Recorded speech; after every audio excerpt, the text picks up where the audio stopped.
విజయసాయి రెడ్డి గారి రాజీనామాకు వెనక, ముందు ఏం జరిగింది? ఏం జరిగి ఉంటది? ఇదంతా కూలంకుషంగా తర్వాత మాట్లాడుకోవచ్చు.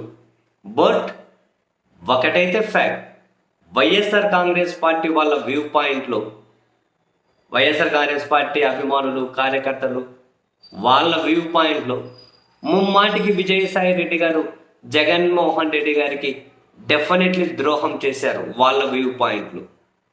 ఎందుకని? విజయసాయి రెడ్డి గారు రాజకీయాల నుంచి తప్పుకుంటున్నా అనొచ్చు, జగన్ గారికి, భారతమ్మ గారికి ఆయన కృతజ్ఞతలు చెప్పి ఉండొచ్చు, చంద్రబాబు గారికి, మరో నాయకుడికి ఆయన కృతజ్ఞతలు లేకుండా ఇంకోటో చెప్పి ఉండొచ్చు, ఆయన మోడీ గారికో, అమిత్ షా గారికో కృతజ్ఞతలు చెప్పి ఉండొచ్చు. అందరి పేర్లు ప్రస్తావించారు కాబట్టి వీళ్ళ పేర్లు ప్రస్తావించి ఉండొచ్చు. జగన్మోహన్ రెడ్డి గారు ప్రస్తుతం కఠిన పరిస్థితులను ఎదుర్కొంటూ ఉన్నారు. ఆయన కఠిన పరిస్థితులను ఎదుర్కొంటూ ఉన్నారు.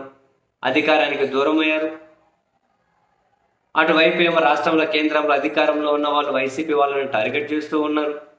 ఇటువంటి కష్టకాలంలో ఇంకో 3.5 సంవత్సరాల పాటు రాజ్యసభ సభ్యత్వం ఉంచుకొని 2028 జూన్ వరకు ఉంది విజయసాయి రెడ్డి గారి రాజ్యసభ సభ్యత్వం.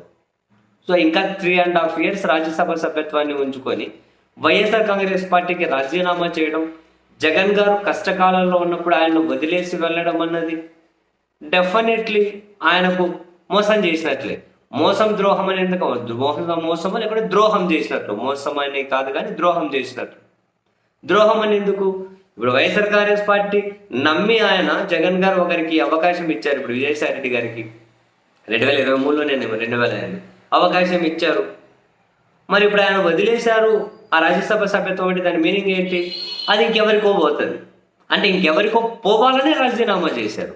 ఆయన ఎన్నైనా చెప్పనియండి, వ్యవసాయం చేస్తారా, లేకపోతే ఏమన్నా కనుక బిల్డింగ్లు కడతారా, పని ఏదైనా చేసుకొనియండి. వైసీపీ రాజ్యసభ సభ్యత్వం వదులుకుంటే ఇంకొకరికి పోవడం కోసం ఆయన సహకారం అందిస్తూ ఉన్నారు. వైసీపీ అకౌంట్లో ఉన్న రాజ్యసభ సభ్యత్వం ఇంకొకరికి వెళ్తూ ఉంది. మరి కష్టకాలంలో వాళ్ళ అధ్యక్షుడు జగన్ గారు ఉన్నప్పుడు ఆ విధంగా వదిలేసిపోవడం వైసీపీ వ్యూలో వాళ్ళ కార్యకర్తల వ్యూ పాయింట్ డెఫినెట్లీ అది ద్రోహం చేసినట్లే. ఇప్పుడు వైసీపీకి ఇప్పుడు ఆయన రాజ్యసభ సభ్యుడు కానివ్వండి, రాజకీయాల్లో సైలెంట్గా ఉండే అవకాశం లేదు. ఇప్పుడు ఆయన వ్యవసాయమే చేసుకొనియండి.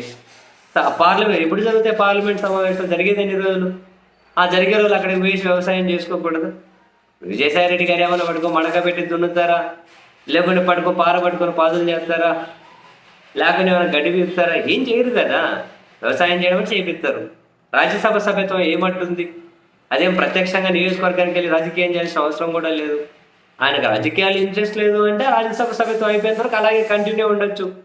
ఏమైనా బిల్లులు అవి వచ్చినప్పుడు ఆయన దేనికో దానికి ఓటు వేసుకుంటూ పోయి ఉండొచ్చు. ఇప్పుడు పార్లమెంటరీ పార్టీ నాయకులు ఇంకోటి ఇవన్నీ నాకు వద్దండి, నేను సైలెంట్గా కొందాం అనుకుంటున్నా అని చెప్పి జగన్ గారికి చెప్పి ఉండొచ్చు. ఇవేవీ జరగలేదు. Very simple logic. YCP Rajya Sabha సభ్యత్వం పోయింది అంటే ఇంకెవరికి అది వస్తుంది. ఇంకెవరికి అది రావాలని రాజీనామా చేశారు. అంటే జగన్మోహన్ రెడ్డి గారు నమ్మి రాజ్యసభ సభ్యత్వం ఇస్తే మన మనిషి అని చెప్పి ఆయనకు ద్రోహం చేశారన్నది వైసీపీ వాళ్ళ వ్యూ పాయింట్. మరి విజయసాయి రెడ్డి గారికి కారణాలు ఏమున్నాయో తెలియదు కానీ వైఎస్ఆర్ కాంగ్రెస్ పార్టీ వాళ్ళ వైపు నుంచి వినిపిస్తున్నటువంటి వర్షన్ అయితే ఇది మరి.